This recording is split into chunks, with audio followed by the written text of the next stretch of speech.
Good morning, Thunder Eagles. Today I'm going to be reading Tales of a Mischievous Wiener Dog, Pippin Travels in Time, written by Jeff Hewson and illustrated by Matt Hewson. And this is my dog, Pippin.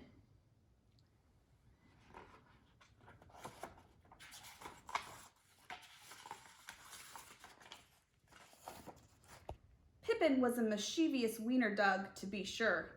"Now stay away from our new machine," said Professor Phil, petting her fur.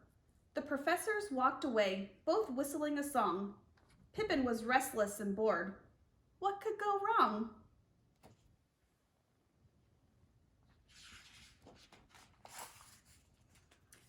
Pippin trotted into the portal and her head started to spin.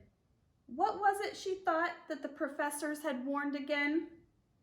Now it wasn't just her head, her whole body was twirling. She was going to be sick if no one stopped the swirling.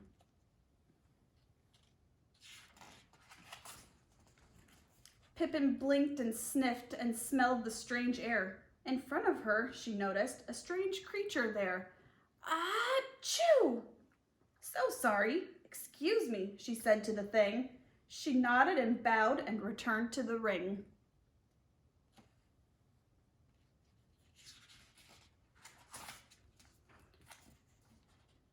She'd avoid doing that again, she thought, thinking back. She sighed and stretched and barked for a snack. Woof! This didn't seem right. What in the world? The professors had snouts, they had tails, they had fur.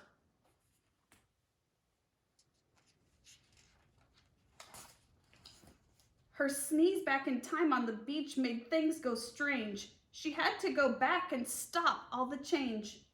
Round and round, back through time, Pippin swam. Surely back to the beach with the crawling flotsam. She peeked out of the portal, and what did she see? A monstrous tyranno wiener the size of a tree. Oh, this definitely was not right. Not the right time at all. She crept back through the ring and tried not to bawl.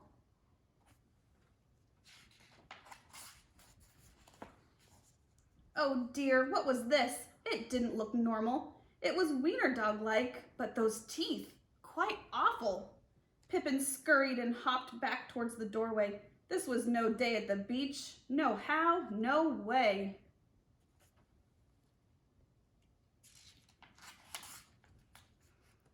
Pippin had to move on. One time had to be right. She popped out again, and boy, what a sight! How large and regal, certainly not a beagle, but alas, this was filled with weird-looking camels.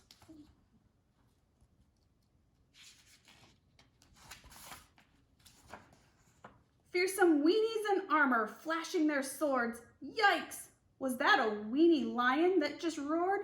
Roar! Pippin was certainly not looking for a fight, and besides, after all, she suffered from stage fright.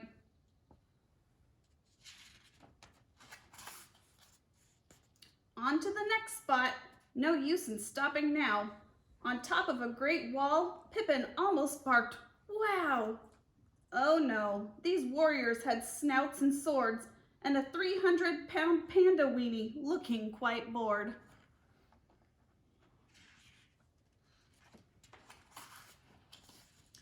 On and on, round and round, back and forth, in and out. Ah, a beach. This looked right. Pippin nodded her snout. Uh-oh, a boat. Fierce grins, shiny swords, and a flag.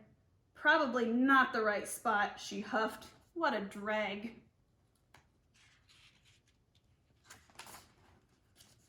Pippin swirled and spun and landed with a croak.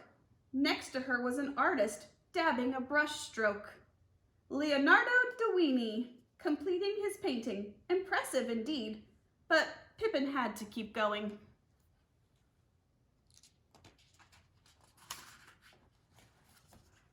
Ouch! Where? No. When?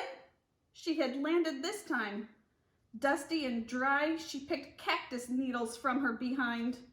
Oh heavens, what was riding in this canyon? a Lone Star cow weenie and his mighty stallion.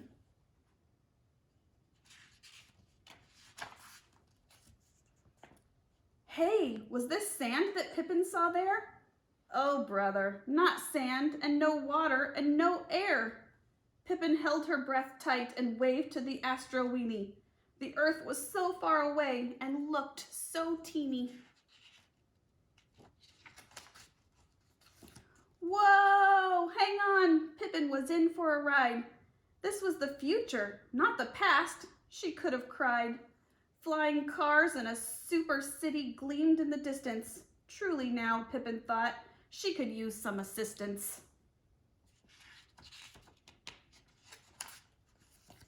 Oh, this time traveling was becoming quite a chore. A little too exciting, actually. Not at all a bore. Now Pippin was sure the right time was in reach. She closed her eyes, crossed all her toes, and wished for that beach.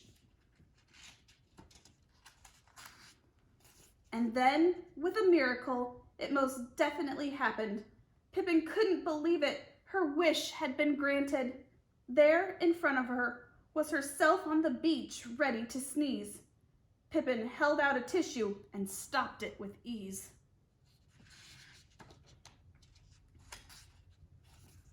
With a sigh of relief, Pippin fell back in the portal, back to the lab to see things become normal.